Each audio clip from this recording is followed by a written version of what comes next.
Salut à toi. Dis-moi, t'as déjà eu l'impression que 24 heures, c'était pas suffisant dans une journée? Comme si le temps te glissait entre les doigts? Eh bien, t'es pas seul. Moi aussi, j'ai galéré avec ça. Mais aujourd'hui, je vais te partager les vraies clés pour reprendre le contrôle de ton temps. Pas des théories, mais des trucs concrets, simples et efficaces. Tu restes jusqu'au bout? Promis, ça va changer ta façon de voir tes journées. Le vrai souci, c'est pas qu'on n'a pas assez de temps. C'est qu'on le gaspille sans s'en rendre compte. Entre les notifications, les réseaux, je fais ça vite fait, on perd des heures sans s'en apercevoir. Un exemple concret. Tu te dis, je check Instagram 2 minutes. Résultat? 25 minutes sont passées. Et à la fin de la journée, t'es fatigué, frustré, et t'as rien fait de ce que tu voulais vraiment faire. Alors aujourd'hui, on va voir comment reprendre le pouvoir. Pas pour faire plus, mais pour faire mieux. Idée croisillon 1. Le temps est une priorité, pas une ressource. Tu trouves pas du temps, tu crées du temps. Note ça, si c'est important, je le planifie. Exemple, tu veux lire, te former, faire du sport?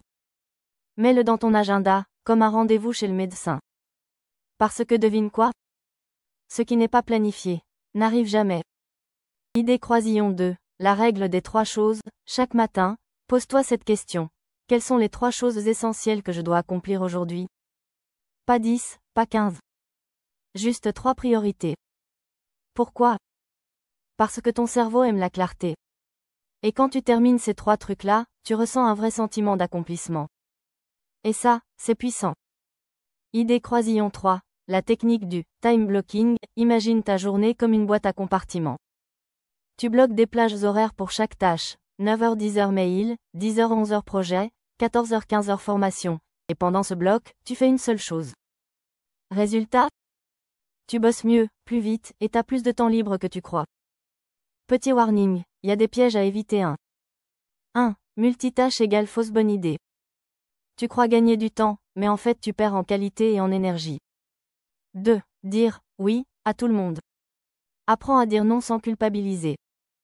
Ton temps est précieux. 3. La culpabilité du repos. Tu peux pas être efficace si t'es vidé. Le repos, c'est pas une perte de temps, c'est un investissement. Alors, prêt à devenir le boss de ton temps?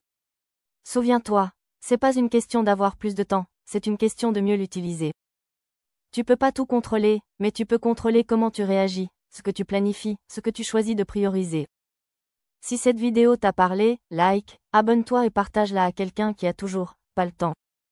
Et dis-moi en commentaire, c'est quoi ton plus gros défi avec le temps? On en parle ensemble.